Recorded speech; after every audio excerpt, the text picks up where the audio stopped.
Record चुनावी हिंसा के साथ पश्चिम बंगाल पंचायत चुनाव संपन्न हुआ। हाईकोर्ट के आदेश पर राज्य चुनाव आयोग ने केंद्रीय बलों को बुला तो लिया, लेकिन उनकी 59,000 टुकड़ियों को ऐसे ही सड़क पर छोड़ दिया। राज्य चुनाव आयोग ने खुद को टीएमसी का पिट्ठू साबित करते हुए सुरक्षा बलों को संवेदनशील बूथ्स का आधा अधूरा लिस्ट थमा दिया और जो लिस्ट दी गई उसमें बूथ्स का नाम और पता तक नहीं था। ऐसे में सुरक्षा बल क्या कर सकते थे? मतलब साफ है कि टीएमसी से सांठ गांठ कर राज्य चुनाव आयोग ने वही किया जो टीएमसी ने कहा। पूरे दिन ही नहीं, रात तक भी बूथ्स को कैप्चर किया जाता रहा। कहीं से मतदान अधिकारी भाग गया तो कहीं से बैलेट बॉक्स लेकर टीएमसी के लफंगे भाग गए। अराजकता और हिंसा के बीच संपन्न हुए चुनाव के बाद विपक्ष चुप्पी साधे हुए है। एकता की मीटिंग होने वाली है, सबको एक दिखना है, इसलिए नीतीश कुमार से लेकर शरद पवार तक सब मुंह सिल गए। विपक्ष के इस रवैये और हिंसा को लेकर स्मृति ईरानी ने जोरदार हमला किया।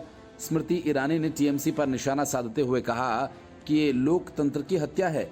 सीएम ममता के राज में ये हत्याएं हो रही हैं। क्या राहुल गांधी को पश्चिम बंगाल में हिंसा स्वीकार है? लोकसभा चुनाव के मद्देनजर टीएमसी और कांग्रेस गठबंधन की योजना पर काम कर रहे हैं। सीमा सुरक्षा बल ने पश्चिम बंगाल राज्य चुनाव आयोग पर पंचायत चुनाव 2023 के दौरान संवेदनशील पोलिंग स्टेशंस की जानकारी न देने का आरोप लगाया। बीएसएफ के एक सीनियर अधिकारी ने बताया कि केंद्रीय बलों द्वारा संवेदनशील पोलिंग स्टेशंस की जानकारी बार बार और पत्र तक लिखकर मांगी गई, लेकिन उस पर कोई जवाब नहीं आया।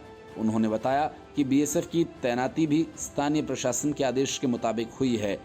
9 जुलाई 2023 को सीमा सुरक्षा बल के सुरजीत सिंह गुलेरिया ने पश्चिम बंगाल राज्य चुनाव आयोग पर सवाल खड़े किए। उन्होंने कहा कि बीएसएफ ने बार बार उन बूथ्स की जानकारी मांगी जो संवेदनशील हैं, लेकिन बावजूद इसके राज्य चुनाव आयोग की तरफ से इस बाबत आधी अधूरी लिस्ट ही दी गई। गुलेरिया ने बताया कि केंद्रीय बलों को सिर्फ संवेदनशील बूथ्स की संख्या बताई गई, उस लिस्ट में उन बूथ्स की जगह या नाम वगैरह नहीं दिए थे। बीएसएफ के डीआईजी एसएस गुलेरिया ने आगे कहा कि पश्चिम बंगाल में चुनावी ड्यूटी के लिए 25 राज्यों से केंद्रीय सशस्त्र पुलिस बल और राज्य सशस्त्र पुलिस की 59,000 टुकड़ियां पहुंची थीं, लेकिन इस बल का प्रयोग संवेदनशील मतदान केंद्रों पर ठीक से नहीं हुआ। उन्होंने कहा कि बूथ्स पर केंद्रीय और अन्य राज्यों के पुलिस बल की तैनाती स्थानीय प्रशासन के आदेश पर की गई। बीएसएफ ने यह भी बताया, राज्य चुनाव आयोग ने बीएसएफ को कुल संवेदनशील बूथ्स की संख्या 4,834 बताई थी, लेकिन वास्तविक तादाद इससे कहीं अधिक है।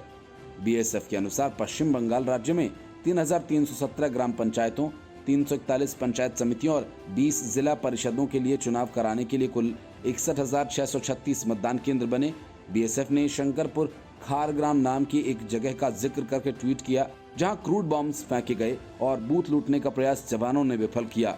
बीएसएफ के मुताबिक हमला एक भीड़ ने किया था। Bureau report, news of India.